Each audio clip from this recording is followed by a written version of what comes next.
Puis du joueur marocain. Contrairement à ce que l'on pourrait penser, c'est Hakimi qui va chercher l'impact. À cet instant précis, Hakimi initie volontairement le contact physique pour tester la solidité du défenseur sénégalais. Dès le moment où les deux joueurs se touchent, on entre clairement dans un duel pour le ballon. Abdoulaye Seck utilise effectivement ses bras, mais il faut se rappeler d'une chose essentielle.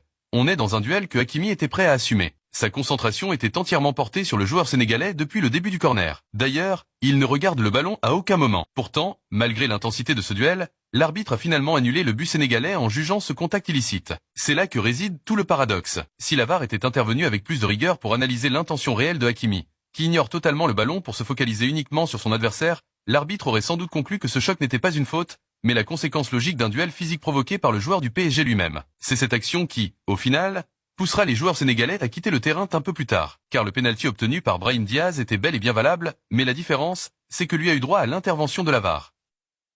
Achraf Hakimi voit Abdoulaye Seck arriver face à lui. Observez attentivement les appuis du joueur marocain. Contrairement à ce que l'on pourrait penser, c'est Hakimi qui va chercher l'impact. À cet instant précis, Hakimi initie volontairement le contact physique pour tester la solidité du défenseur sénégalais.